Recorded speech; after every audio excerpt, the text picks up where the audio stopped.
Hello students, आज हम class 8th का एक नया टॉपिक स्टार्ट करने जा रहे हैं। उस टॉपिक को स्टार्ट करने से पहले मैं आपसे कुछ क्वेश्चंस करना चाहूँगा। ये क्वेश्चंस है, आप इसका आंसर कमेंट सेक्शन में भी लिख सकते हैं और वैसे तो मैंने इसके आंसर्स लिख दिए हैं।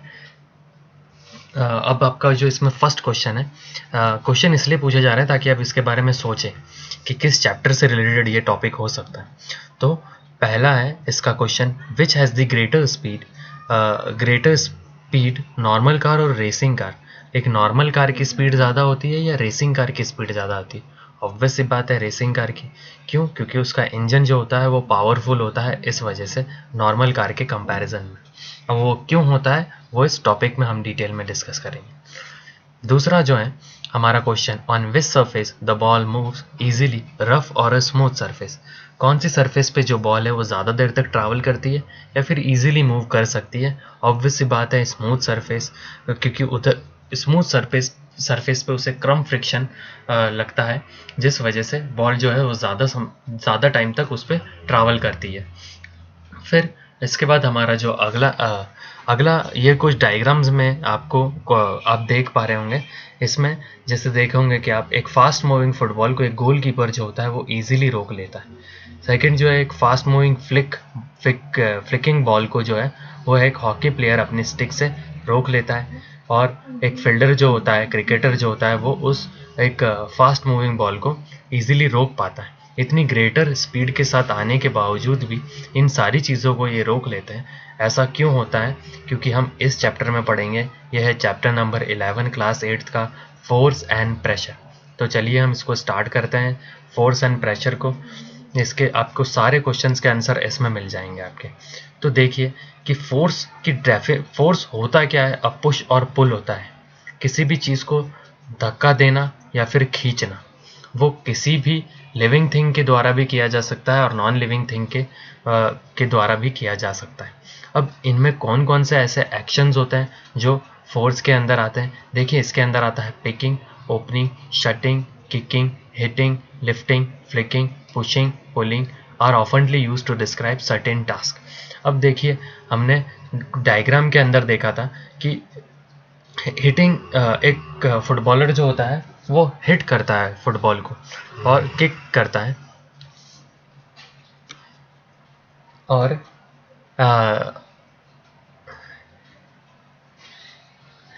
और एक क्रिकेटर जो होता है वो बॉल को हिट करता है, फिर भी एक फील्डर जो होता है वो उसको रोक लेता है, क्योंकि उसके अंदर इतनी एबिलिटी होती है और उसे इतनी प्रैक्टिस कर रखी होती है ताकि उस बॉल को वो रोक सके। इस वजह से वो इतनी फास्टेस्ट मूविंग चीज़ों को वो इजीली रोक सके। अब देखिए वो इतनी फास्ट मूव क्यों कर पाती है, इसके पीछे रीज़न है। क्यों? क्योंकि वो फोर्स अटेंड करती है। फोर्स क्यों अटेंड करती है? By the process of hitting, kicking और फ्लिकिंग। ये किसी भी एक्टिविटी से हो सकता है। और जनरली आपको सिर्फ डेफिनेशन याद रखनी है कि फोर्स की डेफिनेशन क्या होती है। पुश और pull of an object is known as force. आपके क्लास 8th में ये डेफिनेशन इंपॉर्टेंट है, तो आप इसे अच्छे से लर्न कर लेना। और जब बहुत ही इजी डेफिनेशन है, अ पुश और pull is known as a force. और इसकी जो यूनिट होती है वो होती है न्यूटन, जिसको कैपिटल एन से डिनोट किया जाता है। ये आपके कोर्स में नहीं है, फिर भी मैंने इसके बारे में आपको बता दिया है। अब इसका एक फॉर्मूला भी होता है, वो हमारे कोर्स में नहीं है तो मैं उसके बारे में थोड़ा डिस्कस भी नहीं करूँगा। लेकिन ये एक बुक में एक्टिविटी है, एक्टिविटी 11.1। आप इसे ज़रूर सॉल्व कीजिएगा। मैंने इसको सॉल्व कर लिया है यहाँ पे। देखिए यहाँ पर एक्टिविटी में कुछ डिस्क्रिप्शन दे रखे हैं, एक सिचुएशंस दे रखी है, और उन सिचुएशंस में कौन से एक्शन किए जा सकते हैं। वो मल्टीपल एक्शन भी हो सकते हैं और सिंगल एक्शन भी हो सकता है। अब जैसे देखिए आप यहाँ पर फर्स्ट तो सॉल्व कर रखा है, हम सेकंड वाला सॉल्व करेंगे। देखिए ओपनिंग और शटिंग अ डोर। एक डोर को खोलना और बंद करना, ये किसके अंदर आता है? अब डोर को ओपन करेंगे और बंद करेंगे तो उसमें पुश और पुल करेंगे। और क्या करेंगे आप उसमें? डोर को लिफ्ट भी कर सकते हैं। कई डोर ऐसे होते हैं जो लिफ्ट भी किए जाते हैं। कुछ लोअरिंग भी किए जाते हैं। लोअरिंग मतलब नीचे, लोअर मतलब नीचे धकेलना उसे। और कुछ एक्शंस आप देख रहे होंगे, इनमें कुछ एक्शंस, ग्रुप ऑफ एक्शन कौन से? दो ही एक्शन होंगे, एक पुश और पुल। गेट को ओपन करते समय दोनों एक्शन किए जा सकते हैं, पुश भी किया जा सकता है और पुल भी किया जा सकता है। और थर्ड इसके अंदर है drawing a bucket from the water from a well, पानी खींचना वेल से। ये इसके अंदर आप कौन कौन सा एक्शन करते हैं, आप इसमें लोअरिंग करते हैं, बकेट को नीचे धकेलना जो होता है वो लोअरिंग होता है, वापस खींचना उसे लिफ्टिंग होता है, और पुल करना मतलब खींचना पुलिंग करना भी इसी एक्शन के अंदर आता है। अब बात करते हैं ग्रुप ऑफ एक्शन कौन से होंगे इसमें। इसमें पुश भी होगा और पुल भी होगा। अब फोर्थ वाला करते हैं हम। फोर्थ में आप देख रहे होंगे कि एक फुटबॉल प्लेयर जो है वो किक करता है पेनल्टी के समय, तो उसमें कौन सा एक्शन होता है, उसमें लिफ्टिंग होता है, लिफ्ट करा जा सकता है एक फुटबॉल को, किक किया जा सकता है और हिटिंग की जा सकती है। बाकी इसमें कोई भी दूसरा एक्शन नहीं होंगे। पुशिंग और पुलिंग, पुश पुश होगा, पुल नहीं होगा, क्योंकि बॉल बहुत हल्की होती है, उसे खींचना नहीं होता, हमें पुश करके हिट करना होता है टुवर्ड्स द गोल। फिफ्थ जो है cricket ball hitted by a batsman, same to same है जैसा फुटबॉल के केस में था वैसा का वैसा है। इसमें हिटिंग होगा, लिफ्टिंग होगा और फ्लिकिंग होगा। फ्लिक करना मतलब हल्के से आगे धकेलना उसे। और ग्रुप ऑफ एक्शन कौन सा होगा, इसमें पुल नहीं होगा, पुश होगा। अगला सिचुएशन कौन सी है हमारे पास, मूविंग अ लोडेड कार्ड, मतलब एक बैलगाड़ी को मूव कराने के लिए हमें क्या करना होता है, सिर्फ हम पुश और पुल कर सकते हैं उसको, ना तो हम उठा सकते हैं और ना ही नीचे धकेल सकते हैं, और दूसरी एक्टिविटी नहीं, एक्शंस नहीं होंगे इसमें। और ग्रुप ऑफ एक्शन कौन सा हो सकता है इसमें, पुश भी कर सकते हैं हम उसे और पुल भी कर सकते हैं। और लास्ट एंड फाइनल जो है सिचुएशन है वो ओपनिंग अ ड्रॉ को खींचना क्या होता है, उसमें सिर्फ हम पुल कर सकते हैं। और इसमें ग्रुप ऑफ एक्शन में क्या करेंगे, ग्रुप ऑफ एक्शन में सिर्फ पुश और पुल में कौन सा होगा, हम ड्रॉ को सिर्फ खींच सकते हैं, ना उसको धकेल सकते हैं। तो ये थोड़ा सा एक्टिविटी में आप याद रखिएगा, एक्टिविटी से भी क्वेश्चन बन सकता है, तो आप इसे ज़रूर सॉल्व कीजिएगा, खुद से सॉल्व करने की कोशिश कीजिएगा पहले, और फिर आप देखिएगा इसे। ये मैं अब बात करते हैं, हाँ, अब हम बात करते हैं कि इंटरैक्शन, फोर्स इंटरैक्शन से कैसे जनरेट होती है। अब देखिए ये हमारे बुक का ही डायग्राम है, आप बुक लेके बैठिएगा, ये बुक है 129 पेज नंबर पे। आप देखिएगा कि इस पे एक पहली सिचुएशन में एक स्टेशनरी कार खड़ी है और एक मैन पीछे से आता है, और सेकंड सिचुएशन में उस कार को पुश करता है। पुश करना यानी कि एक फोर्स की एक्शन है, तो ये फोर्स जनरेट कर रहा है, जिससे क्या होगा, वो कार चलना स्टार्ट होगी। विदाउट ये पर्सन कार नहीं स्टार्ट हो सकती। अब आप थर्ड फिगर 11.3 के ए पार्ट में देखेंगे कि दो गर्ल्स जो है वो एक दूसरे को पुश कर रही है, और जबकि इसके बी पार्ट में जो है गर्ल जो है वो पुल कर रही है, गोल घूम रही है। जनरली आपने ये बी वाला गेम देखा होगा, लड़कियां ये जो होती है, गर्ल्स जो होती है, वो ये गेम खेलती है। ए वाले पार्ट में, ए में आप देखोगे, एक में तो वो एक दूसरे को खींच रही, धक्का दे रही है एक दूसरे को, और बी वाले पार्ट में दूर जाने की कोशिश कर रही है। तो दोनों के दोनों फोर्स ऑफ एक्शन जो है एक दूसरे पर निर्भर कर रहे हैं। इसमें भी दो गर्ल्स की ज़रूरत हो रही है और इसमें भी दो गर्ल्स की ज़रूरत हो रही है। अब आप देखेंगे सी पार्ट में कि एक फार्मर जो है एक बुल को खींच रहा है, तो ये भी इसके अंदर भी बुल को खींचने के लिए भी फार्मर जो है एक फोर्स जनरेट कर रहा है। तो इन पांचों चीज़ों से हमें क्या सीखने को मिल रहा है, हमें ये सीखने को मिल रहा है कि कोई भी फोर्स को अगर हमें प्ले में लाना है तो हमें एटलीस्ट दो ऑब्जेक्ट की ज़रूरत होगी, और हमेशा दो ऑब्जेक्ट की ज़रूरत होगी। विदाउट इंटरैक्शन फोर्स कभी भी जनरेट नहीं होगा।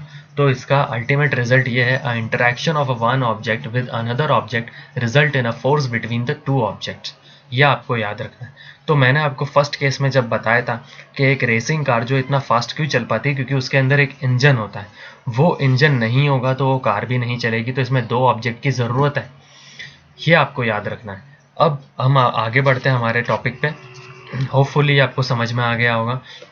वापस एक्टिविटी 11.2 आप देख पा रहे होंगे। एक्टिविटी 11.2 में अब फर्स्ट डायग्राम में ये बताया जा रहा है, एक बॉक्स है, उसको दो पर्सन जो है, दो मैन जो है वो धकेल रहे हैं। तो ये फर्स्ट केस में एक तरफ धकेल रहे हैं, इससे क्या हो रहा है कि जिस डायरेक्शन में वो धकेल रहे हैं उस डायरेक्शन में बॉक्स चला जाएगा।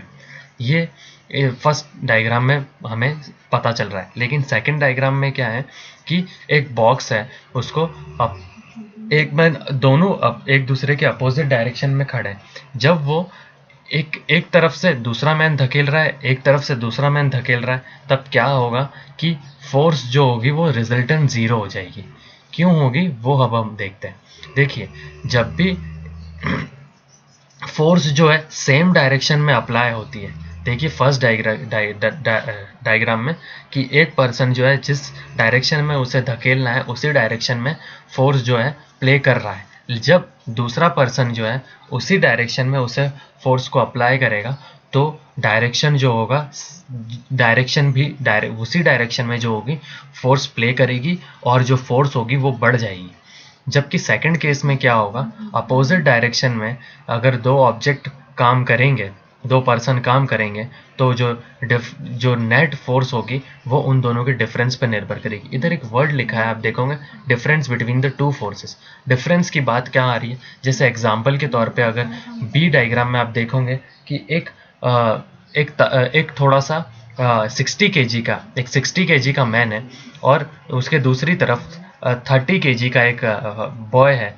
दोनों बॉक्स को धक्का देंगे तो क्या होगा कि 60 kg वाला पर्सन है, उसके अंदर वेट ज़्यादा होने के कारण वो फोर्स ज़्यादा जनरेट करेगा और जिस डायरेक्शन में 60 kg वाला धकेल रहा होगा उस डायरेक्शन में वो बॉक्स चला जाएगा।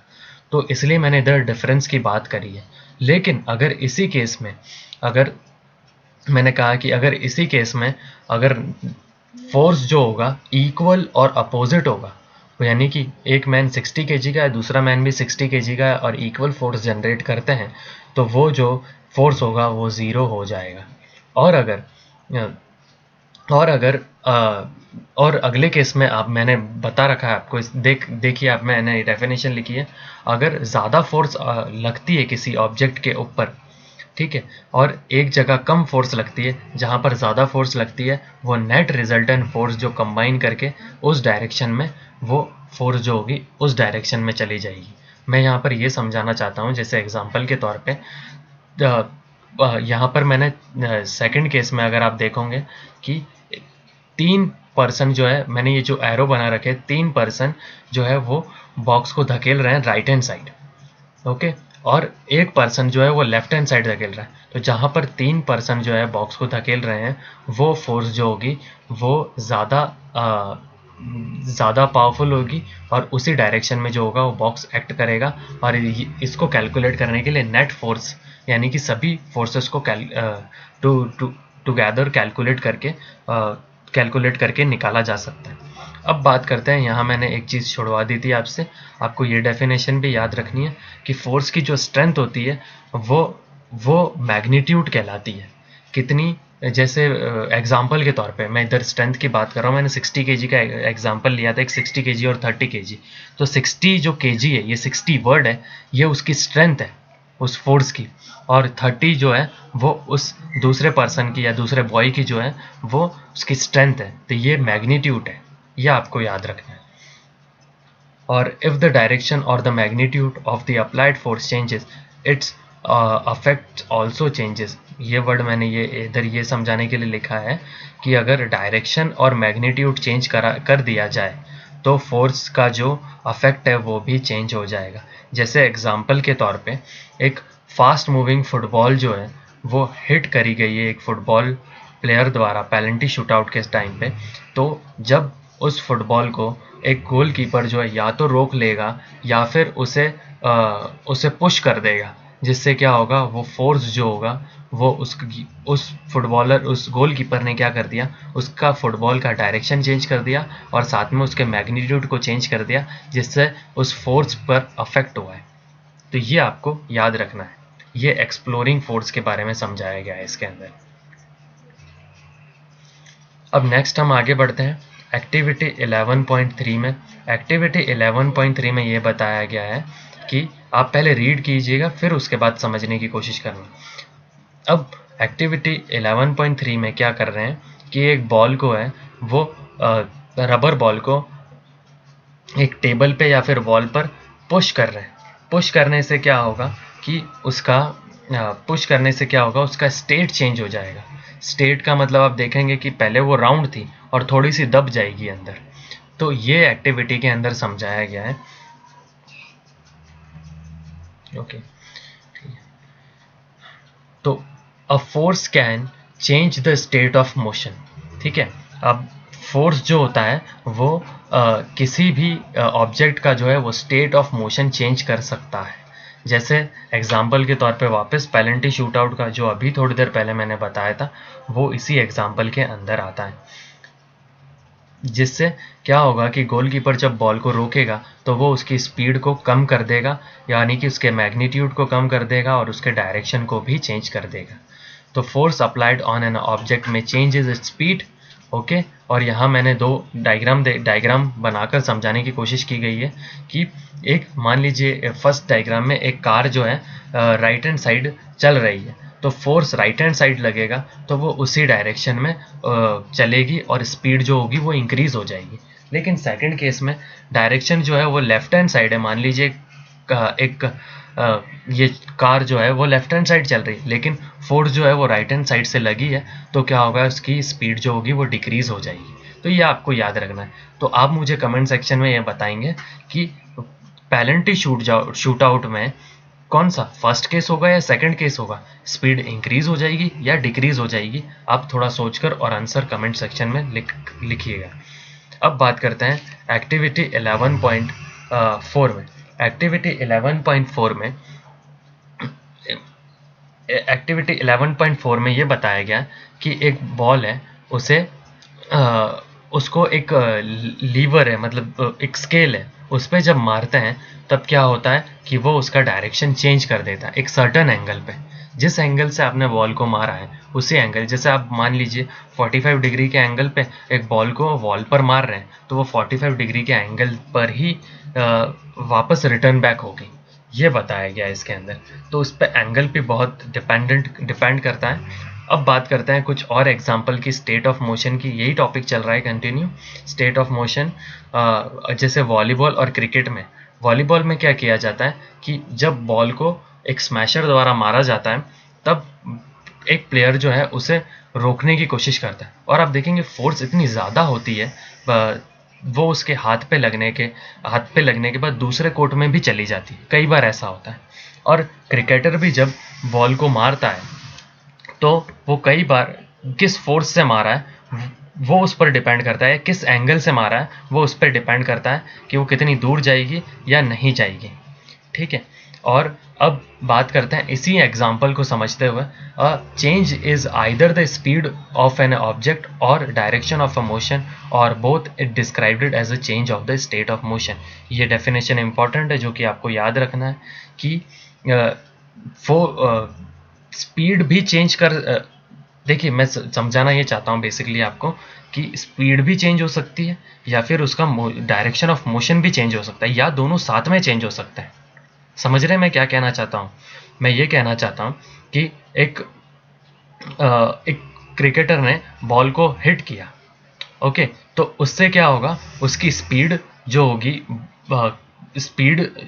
या तो स्पीड चेंज होगी, ओके, या फिर स्पीड सिर्फ सिंगल स्पीड चेंज होगी। जिस डायरेक्शन में बॉलर ने बॉल फेंकी है तो उसी स्ट्रेट ड्राइव मारी है क्रिकेटर ने तो वो बॉल सीधी जाएगी, और अदरवाइज दूसरे डायरेक्शन में मारी है तो डायरेक्शन भी चेंज होगा उसमें, या फिर डायरेक्शन और स्पीड दोनों चेंज होगी, ये आपको याद रखना है।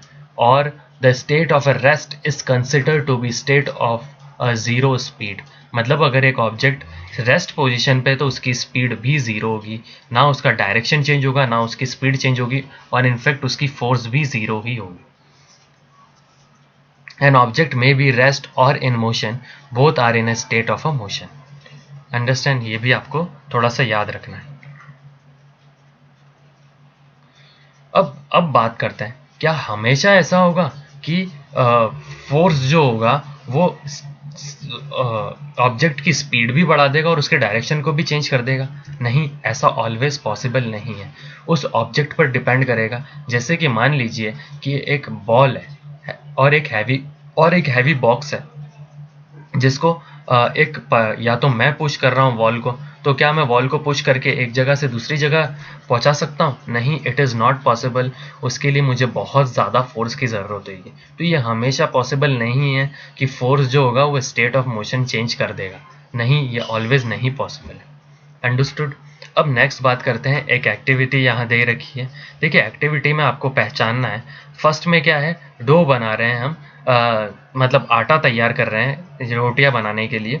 तो उसमें क्या कर रहे हैं हम, जब भी अपने हाथों से उसे दबाएंगे तो क्या होगा, उसका स्टेट ऑफ मोशन चेंज हो जाएगा।